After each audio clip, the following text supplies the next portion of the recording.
I think we're trying. Let's see what happens. Taking on this old dang coronavirus, yada yada yada. We're just gonna see what happens. Okay, don't worry about I'll tell you what I'm gonna do. I'm gonna adjust as we're going. So let's take a look at that. So here's our question. So we're gonna try to take a look at freedom of religion today for about 10 minutes. Get you thinking a little bit, help us forget about all this mess. So here's a question. Does the Constitution require separation of church and state? Are those words in the Constitution? Is it implied by the Constitution? Yada, yada, yada. All right, so I'm going right here. All right, so I'll call it a number 1. All right, and boom, boom. All right, and so here's what the First Amendment says about the Constitution. Remember RAPS? So the first R in RAPS was freedom of religion. So saying 2 things: Congress shall make no law respecting the establishment of religion, nor prohibiting the free exercise thereof. So there's 2 parts of that, separated by the word nor. All right, so let's take a look at what we got. All right, so the first part of it is, and hey, don't copy it again. Don't copy that first bullet point. It's just the first half of that. Congress shall make no law respecting the establishment of religion. Okay, so traditionally what that has meant, how the court has interpreted that, is that government can't favor one religion over another or favor religion over non-religion. And, so does that mean separation of church and state? Well, it kind of sounds like it, but doesn't say it. There's Jefferson there, my little picture, cute little picture, and he's saying there's a separation of church and state. Now remember, he's not the author of the Constitution, and so he's the guy who first said separation of church and state. He was in a letter, so it wasn't in the Constitution, wasn't in the official document. So he talked of a wall, ironically, a separation between church and state. But the First Amendment has the Establishment Clause in it. All right, so let's see if we can go down. Boom. All right, so you get a court case coming out of this Establishment Clause. Okay, and so the year was 1962, I believe. Hey, you can check me real time on that one. All right, but it was an elementary school, and it opened each morning with a prayer. I think the words of the prayer, I've almost got it memorized, not quite, but it said something like, Father God, we acknowledge our dependence upon Thee, and we ask for Thy blessings on the school, the administration, the teachers, the kids, the staff, and the community. Something like that. It didn't say Jesus in it. It's kind of a generic prayer, but it's a religious prayer. And somebody in that particular community in New York, wherever that was, got upset and they sued the school system. All right, and so the school system said, so Vitale, the school system is saying, look, we don't make anybody pray. You can go outside. Now imagine we're standing in front of class and I'm making an example out of somebody and who we'll call little Johnny. And so we'll send little Johnny outside. And then while little Johnny's sitting outside, he's like a little second grader or something, we'll say a prayer. All right, then little Johnny comes back in. Well, what the court is going to rule is, even the school system saying, hey, we're not making Johnny pray, it's putting pressure on him. Because about the third day of going outside, he's going to come back in, everybody's going to say, look, there's Johnny, he's weird. So there's pressure on him to participate in the prayer.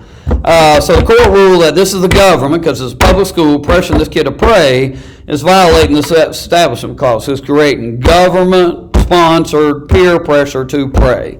And so ever since then, hey, no school prayer. All right, so here's our question then. Based on this, can cheerleaders have a sign with a Bible verse on it? Okay, so take a look at those cheerleaders. Pause it for a second. You see they're wearing red. So guess where they're from? Pause. Do a few guesses. Okay, so it's LFO. All right, now I'll send you a little film about it.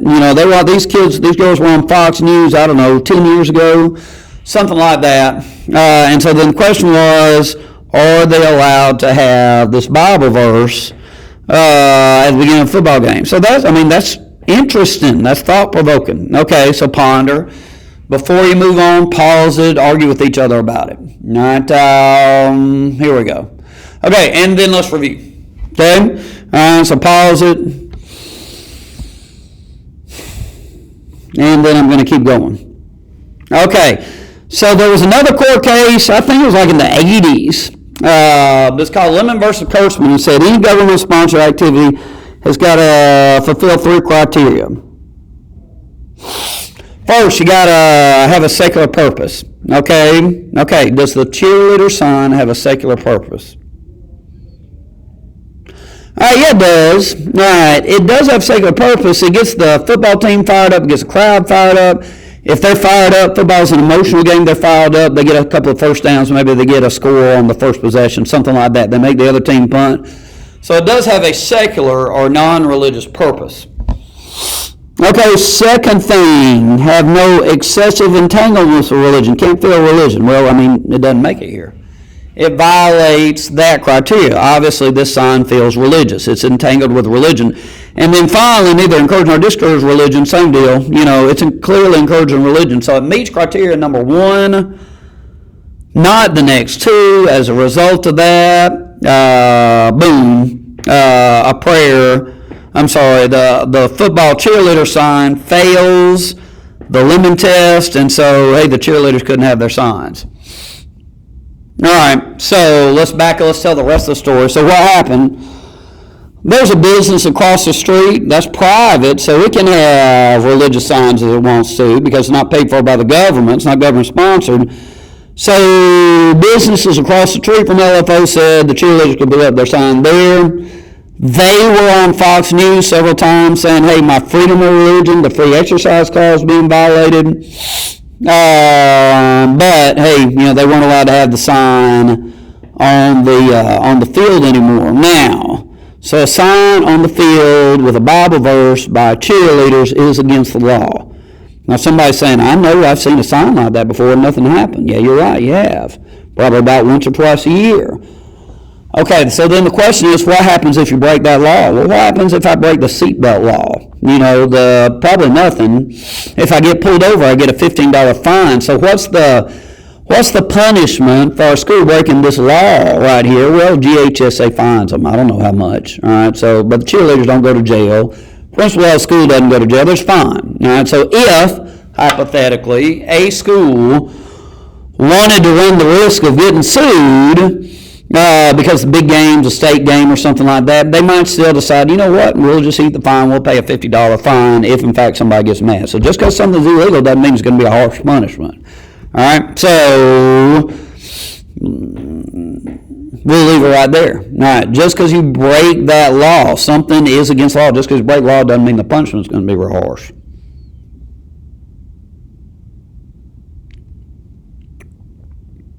Hey, by the way, I just looked down at this laptop I'm doing I spit all over it. All right, so I'm going to have to get a wipe here in a few minutes.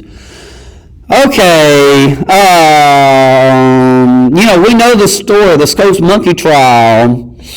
Over the years, the courts said that, you can't be teaching creation science in school. So Scopes got convicted, William Jennings Bryan died. But today, evolution gets taught in school, and alternate theories based on religion don't get taught because they're based on religion, not on science. An alternate theory based on religion would violate the Establishment Clause. All right, now maybe you're going, yeah, but what about? All right, and the court's just been inconsistent on this thing. All right, so, hey, every morning we stand up and we say, pledge allegiance to the flag of the United States of America and to the republic for which it stands, one nation under God. All right, so under God, and that's public school that we're in, right, when we say that. So that's kind of inconsistent, seems to encourage religion. At the 2008 liberal Democrat Barack Obama inauguration, there were 2 long prayers that were given at a state-sponsored activity. Our coin saying, God we trust, Treasury Department printing those things, coined those things. And you've got the argument that the founders were religious. Well, some of them were, some of them weren't. Some of them were more religious than others. There's a lot of disagreement there. But generally speaking, the court's just kind of inconsistent. All right, so there's pause. All right, so what I'm going to do then is I'm going to pause for a second, then I'm going to free exercise. All right, so it's just a freedom of religion lecture. Freaking coronavirus preventing us from having in class. That ain't right, but we're fighting back. Fight the powers that be, baby. Fight the power. Fight the power. Fight the power. You got to fight the powers that be. By the way, that's by Public Enemy, who was in favor of Bernie. They were Bernie fans, and then they split because one member of Public Enemy wasn't in favor of Bernie. So you got all kinds of little cute history and relevant political history there. All right. Look at this.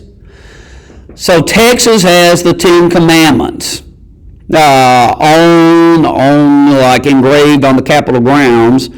Kentucky tried to do it. Texas could. Kentucky didn't. So how could that be? Well, somebody's going, because we're Texas, but that wasn't it. All right. The Texas one has all kinds of American symbols on it, historical symbols. So it's talking about heritage. Whereas the Kentucky one was clearly just for religious purposes. So Texas just barely slides through, and so it's allowed. All right. Inconsistent. Okay. Next one. Hey, let's call it a number 2. All right. Now, all we're doing for our purposes right now is we're going to give these 2 parts of it. All right, so the second, so you can write it down if you want to. Congress shall make no law prohibiting the free exercise thereof. All right, so what that means is if it's legal outside church, it's legal inside church. Now, the only thing that the government can't touch is your thought. Everything else can be regulated. Freedom of religion, freedom of speech, we're looking at all the regulations on that. So the regulation freedom of religion is that if it's done inside church, if it's going to be legal inside church, it's got to be legal outside church. Whoops. Boom. Boom.